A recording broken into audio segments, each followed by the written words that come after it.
Bismillahirrahmanirrahim. Assalamualaikum warahmatullahi wabarakatuh. Kali ini saya akan melanjutkan pembahasan yang sebelumnya sudah dibahas di les online, yaitu PPAD dari Kulon Progo yang tahap kedua. Kalau di les kita sudah bahas sampai nomor ini ya, sampai nomor 19. Di video sebelumnya sudah ada gitu. Kemudian kita masuk ke sekarang nomor 20. Oke, yang ini ya. Perhatikan gambar rangkaian listrik berikut ini. Ada yang di paralel hambatan listriknya, kemudian ini ada yang di luar di seri. Besar kuat arus listrik I yang ini. Kemudian I2 dan beda potensial antara titik B dan C di sini. Berturut-turut yang benar adalah titik-titik. Nah, untuk menghitung I, maka kita membutuhkan V dan R. V-nya 6 volt, R-nya kita hitung dulu. Hambatan pengganti total. Karena ada yang di paralel, maka 1/R paralel sama dengan 1/6 yang ini ditambah 1/3 yang bawahnya. Lanjutkan, disamakan penyebutnya, maka ketemunya R paralelnya sama dengan 6/3 atau 2 ohm. Gitu ya. Kemudian sehingga kita peroleh R totalnya sama dengan R paralel ditambah R yang 8 ohm ini. 2 ohm ditambah 8 ohm. Hasilnya sama dengan 10 ohm. Nah, sehingga dari sini kita bisa hitung I sama dengan V per R totalnya. Jadi sama dengan V-nya 6 volt, R totalnya 10, maka diperoleh 6/10 atau 0,6 ampere. Di sini ada di C dan di D. Nah, kemudian yang I2. I2 yang di sini. Di sini ada percabangan I bercabang ke I1 dan I2. Nah, karena I itu nilainya sama dengan 0,6 ampere, I1 nilainya 0,2 ampere, maka I2-nya sama dengan I dikurangi I1. Berarti di sini 0,4. Ini adalah berlaku hukum Kirchhoff, gitu ya. Jadi jumlah arus yang masuk di percabangan sama dengan jumlah arus yang keluar pada percabangan itu. Nah, jadi 0,4. Jadi yang ini. Oh, dengan demikian yang betul adalah C, gitu ya. Kalau menghitung VBC dari B ke C di sini, V-nya berapa? V sama dengan I dikali R pada BC di sini. Nah, berarti sama dengan I-nya adalah 0,6. Di sini 8.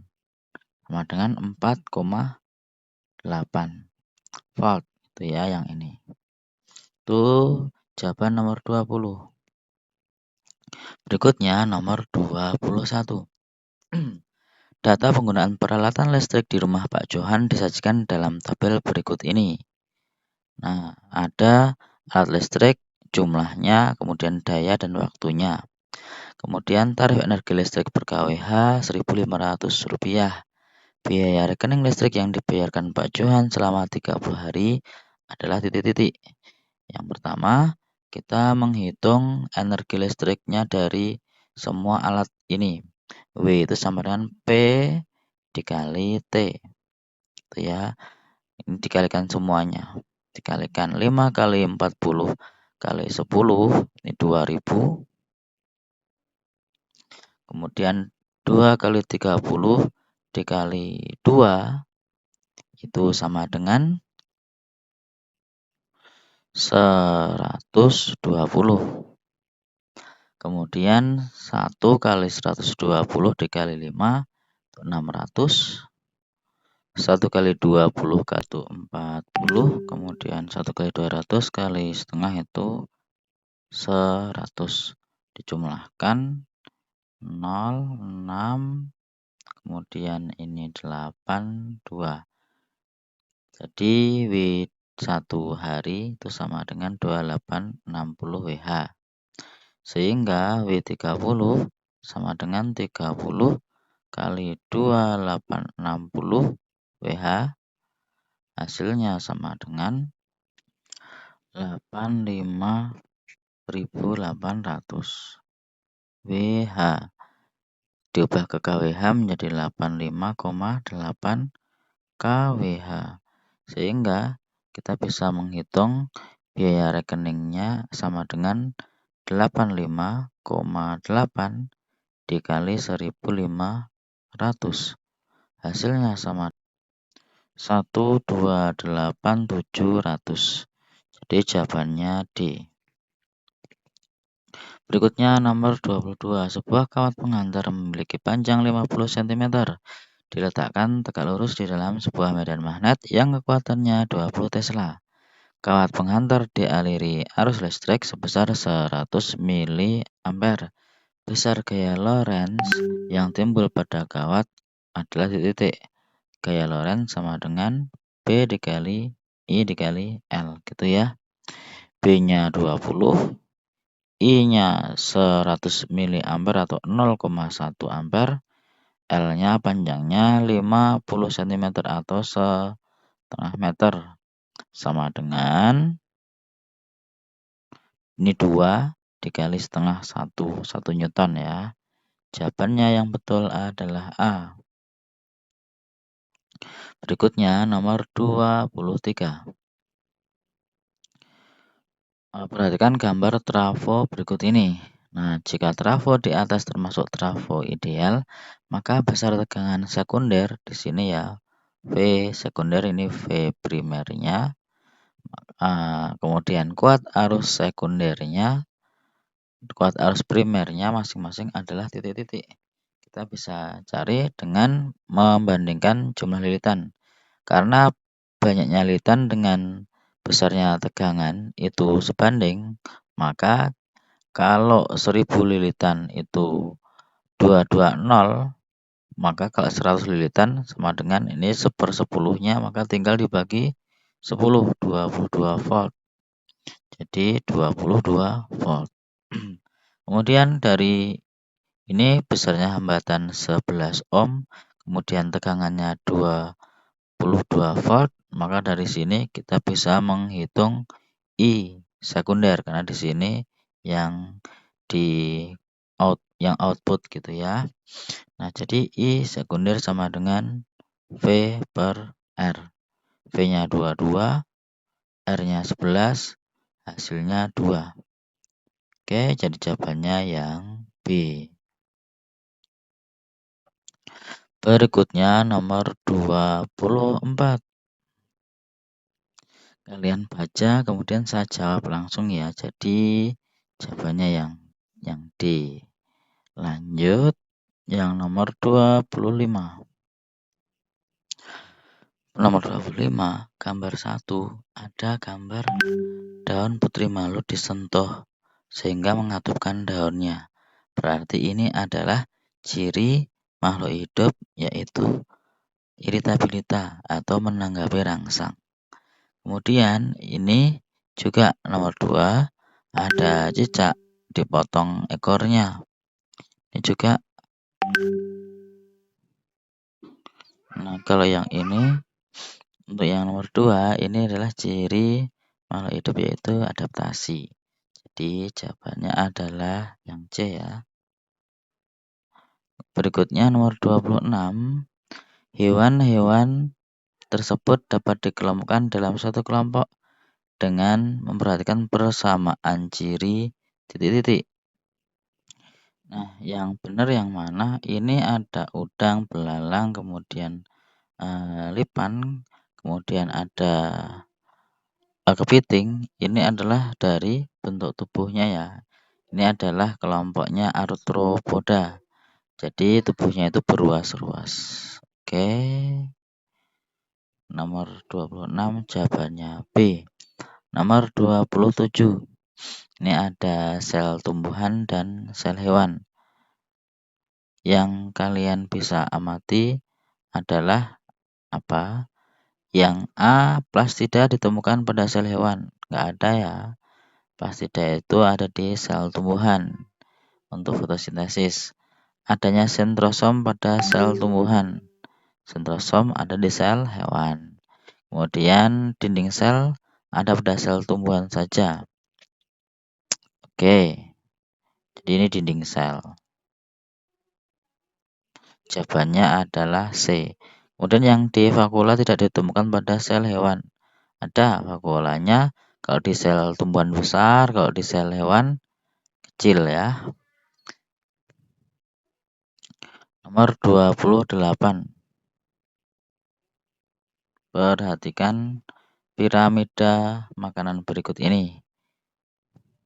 Jika terjadi perburuan besar-besaran terhadap komponen ekosistem pada tingkat trofik 3, di tingkat trofik 3 itu ini, maka yang akan terjadi peningkatan pada titik-titik. Nah, jadi kalau ini ada berkurang gitu ya, ini berkurang, maka yang makan konsumen 1 di tingkat trofik 2 nggak ada gitu ya, sedikit.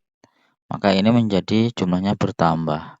Jadi ada belalang jadi bertambah, ada tikus jadi meningkat, ada ulat jadi meningkat gitu karena yang makan mereka jumlahnya berkurang. Jadi jawabannya adalah D, konsumen 1 karena tidak ada pemangsanya gitu. Soal nomor 29. Perhatikan grafik berikut. Ini ada sumber pencemaran udara di kota Jakarta.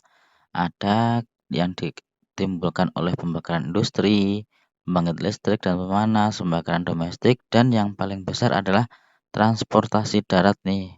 Yang paling besar yaitu penyumbang 75%-nya. Nah, berdasarkan informasi dari grafik ini, upaya yang paling tepat untuk mengurangi pencemaran udara di kota Jakarta adalah ini dikurangi.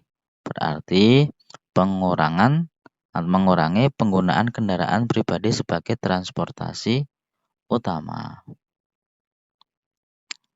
Berikutnya nomor 30 ada beberapa gambar PQRS, gerakan yang melibatkan sendi engsel pada siku dan relaksasinya otot bicep ditunjukkan pada gambar titik-titik.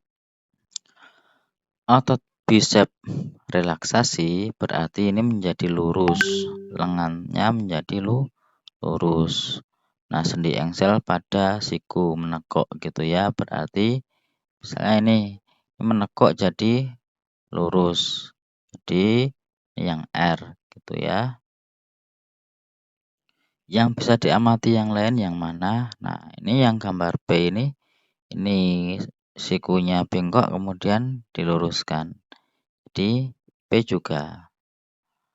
Kalau yang Q ini tidak ya, tidak berubah kan tangannya. Kemudian yang S juga sikunya tetap nekuk. Nah, jadi P dan R yang paling tepat. Selanjutnya nomor 31. Nomor 31, perhatikan tabel ada kandungan lemak dan kolesterol pada beberapa bahan makanan. Seseorang dengan kolesterol terlalu tinggi berpeluang terkena penyakit jantung dan aterosklerosis akibat lemak yang menumpuk di dinding arteri sehingga menghambat aliran darah ke jantung. Berdasarkan tabel di atas, makanan yang aman dikonsumsi oleh pasien penyakit jantung dengan jumlah tertentu adalah titik-titik. Jadi yang dipilih adalah yang rendah lemak. Nah, kalau telur kan 11 ini. Dada ayam 3, daging sapi tinggi. Daging kambing juga masih 9, udang ini ya, udang bisa jadi pilihan. Di sini yang ada udang, ini udang ada di sini dan ada di sini. Nah, patternnya udang di sini ada daging sapi sama ikan. Daging sapi tadi ini tinggi ya, berarti yang dipilih adalah ikan. Jadi bisa udang dan ikan. Walaupun sebetulnya di sini ada dada ayam gitu ya, tapi di sini nggak ada nih pilihannya dada ayam dan ikan. Jadi masih lebih aman yang ada udangnya gitu ya. Nomor 32. Darah kaya CO2 yang dipompa menuju paru-paru ditunjukkan pada bagian jantung nomor titik-titik. Karena dipompa menuju berarti dari bilik. Bilik mana? Karena yang menuju paru-paru itu adalah yang dari bilik kanan. Kalau bilik kiri menuju ke seluruh tubuh, yaitu CO2 dipompa ke seluruh tubuh. Ini berarti bilik kanan. Jadi yang mana bilik kanan? Yang nomor 2. Berikutnya nomor 33. Ini adalah penyempitan ya, penyempitan saluran pernapasan. Ini adalah penyakit asma. Berikutnya nomor 34. Fungsi bagian ginjal yang ditunjukkan oleh X dan Y adalah titik-titik. X itu adalah bagian korteks, di sana terdapat nefron, di bagian glomerulusnya itu adalah untuk filtrasi. Kemudian yang Y itu adalah bagian pelvis, ini mengumpulkan urin sebenarnya, sesungguhnya. Jadi nggak ada ini diganti saja ya, mengumpulkan urin sesungguhnya. Saya milihnya jadi C. Oke. Berikutnya nomor 35. Bagian dari organ reproduksi pria yang memiliki fungsi sebagai tempat pembentukan sperma. Sperma dibentuk di testis P. Dan perkembangan sperma ditunjukkan oleh yaitu di Q. P dan Q. Epididymis yang Q ya. Nomor 36, perhatikan teks berikut. Ubi kayu mukibat. Nah, jadi ubi kayu mukibat ini adalah ubi kayu hasil sambungan dari batang bawahnya ubi kayu dengan ubi kayu karet di bagian atasnya. Nah, kemudian dibaca paragraf ini, yang ditanyakan adalah keuntungan ekonomis, berarti berkaitan dengan pendapatan begitu ya, yang diperoleh dari teknik menyambung pada ubi kayu tadi. Ini meningkat produksi umbinya, yaitu yang B bisa panen lebih cepat dari ubi kayu biasa. Jadi di sini dapat dihasilkan hasil produksinya itu hampir 3-6 kali lipat hasil ubi kayu biasa, sehingga keuntungannya meningkat. Oke, selanjutnya nomor 37. Perhatikan gambar bunga berikut ini. Nah, bagian bunga yang merupakan alat reproduksi betina, berarti ini adalah putik. Putik itu nomor 1. Dan jantan berarti ini adalah benang sari nomor 2. Jadi jawabannya 1 dan 2. 38. Perhatikan, ini adalah percobaan tentang uji saks gitu ya.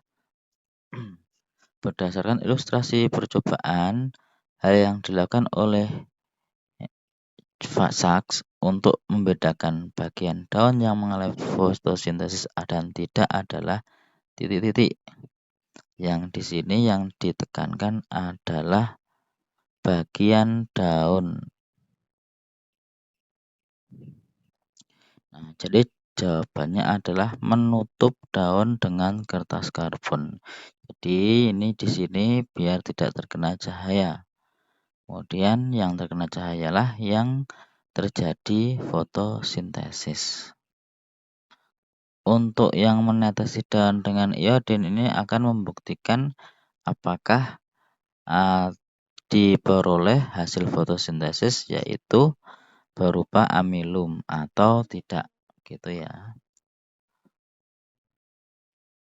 Nomor 39, perhatikan gambar silsilah golongan darah berikut ini.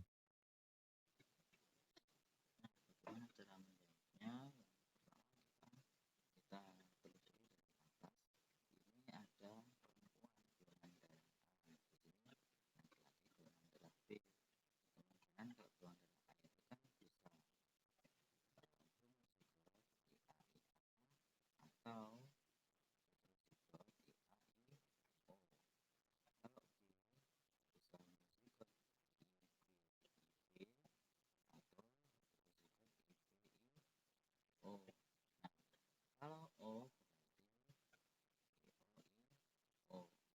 Nah, karena A di sini pasti mengandung IA, tapi tidak mungkin juga IAIA karena di sini yang B tidak mengandung IA. Berarti yang ini adalah IAIO.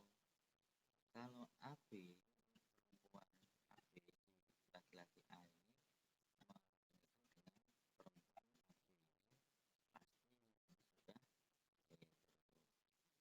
AIB.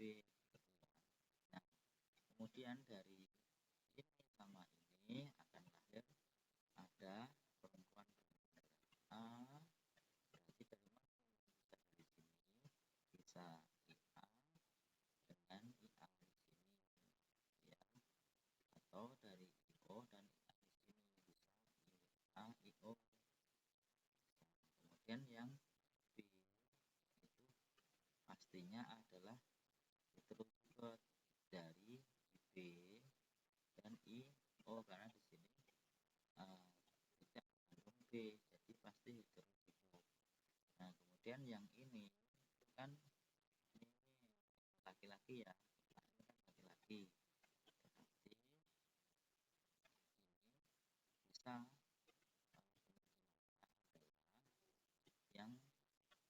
yang selain ini berarti bisa IA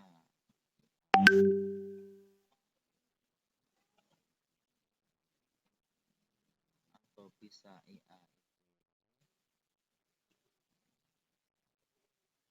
bisa IO